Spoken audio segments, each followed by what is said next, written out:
Hey everyone, and welcome back to the channel. So today, let's take a look at the 2026 BMW X5 xDrive40i. This model's original color is dravit gray metallic, however it has a full matte PPF. So now it's matte dravit gray, and MSRP is just over $88,000. So we have a lot to go over for this sporty SUV, and we'll start off with what this is powered by, which is the B58. It's the 3-liter inline 6-cylinder turbo, also paired to the 48-volt hybrid system, along with the 8-speed automatic. It pumps out 375 horsepower, 398 pound-feet of torque. It's all-wheel drive. It'll do 0 to 60 in just over 5 seconds, and top speed with all the M Sport packages is up to 155 miles an hour. Now up front, you'll notice a lot of gloss black. This model has the forward camera. There's a sensor for distance pacing, parking sensors too, active grille shutters within the grille, which will open to provide cooling when needed. You'll notice there's a lot of cutouts in the entire lower section, and then LEDs for all of the lighting with a dark housing. And then there's a few crisp lines coming down the hood. Gives it a very sporty front end appearance. Now this also has the optional 22-inch wheels, finished off in gloss black. There's the red M Sport brakes, body colored fender arches along with the lower side skirt, and then a two-tone design for the power folding side mirrors, where there's a camera and a turn signal. There's gloss black for the window trim, the roof racks, and then a full moon roof is up top. Very prominent lines that flow down the side, and the lower side skirt pokes out slightly too to give it a great look. Now there's a two-tone design for the spoiler, where there's the brake light, the wiper blade, LEDs, backup camera, parking sensors, and the M Sport exhaust. Now you can also remote start this if you would like to, and you can use the key fob or the control underneath to gain access to your cargo space. With the X5, you have the liftgate and you have the tailgate down below. So you do have to open them independently. There are a few options with some of the other controls from the key fob or inside where you can open both at the same time. This model also has the spare tire underneath. You can also place the cover back here too. There's a hook, you can place some groceries, you have a 12 volt, you can remove that cover of course and fold the back seats down for even more interior space. And you can close that individually or just push the button up top. Now this model also has the kick free or the hands free option, so you kick right underneath the middle, a swift kick, and it will open up the liftgate. You can also set that up where if you want the liftgate and the tailgate to open at the same time. Now, this does not have proximity door handles in the back. However, there is an option where you walk away from the vehicle. It locks all 4 doors. When you approach it, it unlocks all 4 doors. So you don't even have to grab the key fob or a grab handle for that to activate. This is paired with the cognac interior. There's ambient lighting, wood trim, and then some storage down below, an illumination for the M badge. There's also the release for the seats to fold them flat. And then in back, you have storage pockets, an area to place and charge tablets, vents in the middle with some temperature adjustments, some storage and auxiliaries. And at 5'10", I have about 2 inches of headroom. There's also the armrest with cup holders, and you can fold this middle seat down individually if you need to. And then you have grab handles and dome lights on both sides, since of course there's the full moonroof. And then this has memory seating adjustments, Harman Kardon for the audio, window controls, side mirror adjustments, even more storage down below, and then the automatic front seats. Now as we start this up, there's a leather steering wheel with all the brushed accents, cruise control settings, and then there's volume tuning, voice commands, and Bluetooth. Now you have quite a lot that you can go through with this digital gauge cluster, and you can pull up all of this information just depending on what you would like to see on a daily basis.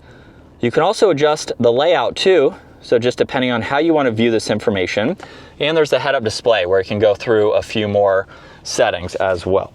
Now you get storage, there's headlight adjustments, 1 air vent, leather for the dash, and then the infotainment system where you also have the shortcuts and the rotary dial down below.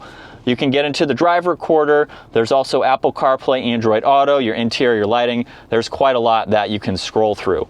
The home screen has this split view, so you can go through info on the left, and then there's climates, navigation, and music, and then the heated seats and temperature adjustments. Wood trim underneath that with more air vents. There's volume tuning, hazards, and defrosters, and then when you open up this lid, that reveals your wireless charging, cup holders, and auxiliaries.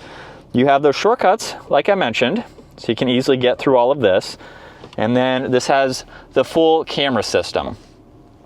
So you can see around the whole vehicle, just depending on where you need to see. And then you have drive and sport mode.